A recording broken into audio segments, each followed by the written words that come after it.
കൂട്ടുകാരെ, ഇസ്മി ആര്യാസ് വേൾഡിലേക്ക് എല്ലാവർക്കും സ്വാഗതം. ഇന്ന് ഞാൻ എൻ്റെ വടക്കനാഥ ക്ഷേത്രത്തിലെ, അതായത് എൻ്റെ മഹാദേവൻ്റെ എഴുന്നള്ളത്ത് വന്നൊരു ദിവസത്തെ വിശേഷമാണ് കേട്ടോ.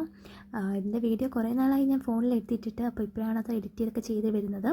അപ്പോൾ നേരെ എഴുന്നള്ളത്ത് നമ്മളുടെ ആ ഒരു ക്ഷേത്രത്തിൻ്റെ സമിതിയുടെ ഭാഗത്തേക്ക് എത്തി കേട്ടോ. സത്യം പറഞ്ഞാൽ അന്ന് അവിടെ കുത്തിയോട്ടം നടക്കുന്ന സമയമാണ് കേട്ടോ. കുത്തിയോട്ടം നടന്നുകൊണ്ടിരുന്ന സമയത്താണ് എഴുന്നള്ളത്ത് നേരെ വന്നത്. അപ്പോൾ എഴുന്നള്ളത്ത് നേരെ വന്ന് പറക്കി എഴുന്നള്ളത്താണ് കേട്ടോ. നമ്മുടെ വീട്ടിലൊക്കെ കയറിയതിന് ശേഷം അവിടെ ഗ്രൗണ്ടുണ്ട്. ആ ഗ്രൗണ്ടിൽ എഴുന്നള്ളത്തിനുള്ള സ്വീകരണമാണ് അവിടെ കേട്ടോ. അപ്പോൾ അത് നന്നായിട്ട് നടക്കുന്നുണ്ടായിരുന്നു. അപ്പോൾ നമ്മളെല്ലാവരും കുറേ ആളുകളുണ്ടായിരുന്നു കേട്ടോ. അപ്പോൾ എല്ലാവരും ഭഗവാനെ പ്രാർത്ഥിച്ചു. ഇത് മുരുകൻ സ്വാമി ഉണ്ട്, നമ്മളുടെ മഹാദേവനും ഉണ്ട് കേട്ടോ. 2 പേരും ഉണ്ട് കേട്ടോ. വടക്കൻനാഥൻ തെക്കൻനാഥൻ എന്നായിട്ട് അറിയപ്പെടുന്നത് കേട്ടോ. 2 ക്ഷേത്രമായിട്ടാണ് കേട്ടോ. നമ്മുടെ സത്യം പറഞ്ഞാൽ ആ ഒരു അമ്പലത്തിൽ പോകുമ്പോൾ കിട്ടുന്ന ഫീലാണ് തൃശ്ശൂർ മഹാദേവ ക്ഷേത്രം ഉണ്ട്, അതായത് വടക്കൻനാഥന്. അവിടുത്തെ അതേ ഒരു ഫീലാണ് കേട്ടോ ഈ അമ്പലത്തിൽ പോകുമ്പോഴേ. പിന്നെ അതിനുശേഷം കുത്തിയോട്ടം വീണ്ടും തുടങ്ങി കേട്ടോ. ഇത് നമ്മുടെ ചെട്ടികുളങ്ങര അമ്മയുടെ അവിടെ അടുത്തുള്ള കുട്ടികളാണ് കേട്ടോ. അവിടുത്തെ കലാസമിതിയുടെ കുട്ടികളാണ്. സത്യം പറഞ്ഞാൽ ഈ ഒരു കുത്തിയോട്ടം എന്ന് പറയുന്ന സംഭവം ഞാൻ ആദ്യമായിട്ട് കാണുന്നത് ഈ എഴുന്നള്ളിപ്പിന് ഇവിടെ വരുന്ന സമയത്താണ് കേട്ടോ. ഇത് ഇവിടെ എപ്പോഴും ഈ ഒരു പ്രോഗ്രാമാട്ടോ. പണ്ട് തൊട്ടേ ഇവിടുത്തെ എഴുന്നള്ളത്തിന് സ്വീകരണം നൽകുമ്പോൾ കുത്തിയോട്ടമാണ് നടത്താറുള്ളത്. അപ്പം അങ്ങനെ ഞാൻ കുറേ വട്ടം കണ്ടിട്ടുണ്ട് നേരിട്ട്. അപ്പോൾ എനിക്ക് ഒരുപാട് സന്തോഷം തോന്നി. അങ്ങനെ മഹാദേവൻ എഴുന്നള്ളിപ്പ് കഴിഞ്ഞ് പോവാറായി. തൊട്ടടുത്ത് ഒരുപാട് വീടുകൾ ഇനിയും കയറാനുണ്ട്. അങ്ങനെ ഭഗവാന് അവിടുന്ന് അതായത് പറയൊക്കെ വാങ്ങിയതിന് ശേഷം ഭഗവാൻ പോയി.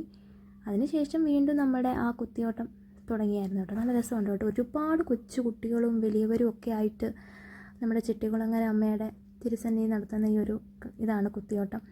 സത്യം പറഞ്ഞാൽ അമ്മയുടെ അടുത്ത് ഇതുവരെ ഞാൻ പോയിട്ടില്ല കേട്ടോ. ആ അമ്പലത്തിൽ ഇതുവരെ പോയിട്ടില്ല. ഞാൻ മാവേലിക്കരയിലാണ്, നമ്മുടെ വീടിനടുത്താണ്, പക്ഷേ ഇതുവരെ പോയിട്ടില്ല. ഒരു ദിവസം പോകണം. അവിടുത്തെ ഉത്സവവും കഴിഞ്ഞു കേട്ടോ. കുംഭത്തിലായിരുന്നു, കുംഭഭരണിയായിരുന്നു കേട്ടോ. ഉത്സവമൊക്കെ കഴിഞ്ഞു. അവിടെയും ഇതുപോലെ തന്നെ വഴിപാടാണ് നമ്മുടെ കുത്തിയോട്ടം.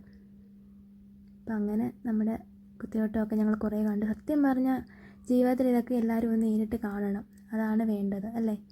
നമ്മുടെയൊക്കെ ലൈഫിൽ നമ്മളിതൊക്കെ വന്ന് കാണണം. അങ്ങനെ ഞാൻ എൻ്റെ ഫാമിലിയായിട്ടായിരുന്നു പോയത് കേട്ടോ. എല്ലാവരും ഉണ്ടായിരുന്നു. അമ്മയുണ്ടായിരുന്നു, മാമി ഉണ്ടായിരുന്നു, മാമിയുടെ മക്കൾ, അനിയത്തി, പിന്നെ അതുപോലെ തന്നെ മാമിയുടെ സിസ്റ്ററിൻ്റെ മക്കളുണ്ടായിരുന്നു. അങ്ങനെ ഞങ്ങളെല്ലാവരും കൂടെ പോയി.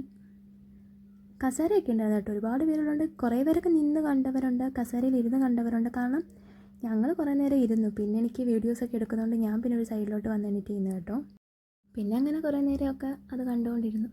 സത്യം പറഞ്ഞാൽ പിന്നെ ഇവിടെ സംഭവിച്ച ആഹാരമുണ്ട് കേട്ടോ, അന്നദാനമുണ്ട് കേട്ടോ. ഉച്ച തൊട്ട് തുടങ്ങുന്നതാണ് കേട്ടോ. അപ്പോൾ നമ്മൾ നേരെ അന്നദാനത്തിൻ്റെ ക്യൂ ആണെങ്കിൽ കുറച്ച് ക്യൂ ഉള്ളായിരുന്നു. പിന്നെ നമ്മൾ നേരെ കയറി ചോറ്, സാമ്പാർ, മോര്, തോരൻ, അച്ചാർ, അവിയൽ, പപ്പടമൊക്കെ ഉണ്ടായിരുന്നു.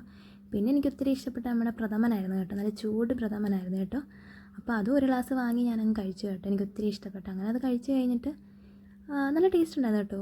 സത്യം പറഞ്ഞാൽ എനിക്ക് മധുരമുള്ളത് അങ്ങനെ ഇഷ്ടമല്ല, എന്നാൽ പോലും പായസമൊക്കെ ചില സമയത്ത് ഞാൻ കഴിക്കാറുണ്ട് കേട്ടോ. എനിക്ക് ഭയങ്കര ഇഷ്ടം.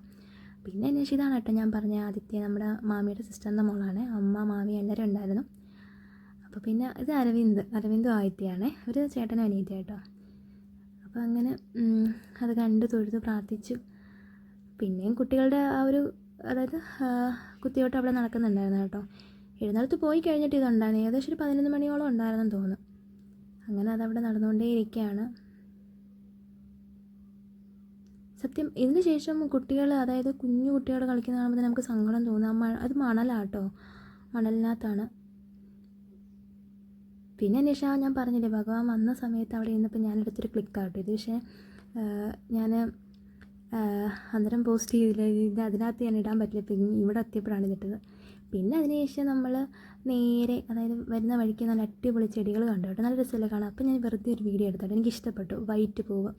അങ്ങനെ അതിൻ്റെ വീഡിയോ എടുത്ത് വന്നപ്പോഴത്തേക്ക് എൻ്റെ എഴുന്നള്ളത്തിന് ഭഗവാന് കൊടുത്ത് അത് പ്രസാദം ഉണ്ടായിരുന്നു കേട്ടോ, അവലും മലരും. ഞാൻ ജസ്റ്റ് ഒന്ന് ചോദിച്ചപ്പോൾ എനിക്ക് തന്നു. അത് പിന്നെ നേരെ ഫുൾ എൻ്റെ വീട്ടിലേക്ക് കൊണ്ടുവന്നു കേട്ടോ. എനിക്ക് ഒത്തിരി സമയം, എനിക്ക് അതിലൊരു പഴവും അവലോ മതിയായിരുന്നു. പക്ഷേ അവരാണെങ്കിൽ അത് ഫുൾ എനിക്ക് തന്നു, എന്നോട് പറഞ്ഞ് കൊണ്ടുപോക്കണം. അത് നേരെ കൊണ്ടുവന്ന് ഞാൻ ഭഗവാനും വെച്ചു. അപ്പോൾ എൻ്റെ വീഡിയോ ഇഷ്ടപ്പെട്ട ചാനൽ സബ്സ്ക്രൈബ് ചെയ്യുക, ലൈക്ക് ചെയ്യുക, കമൻറ്റ് ചെയ്യുക, ഷെയർ ചെയ്യുക. അപ്പോൾ ഓക്കെ, ബൈ, ടാറ്റാ.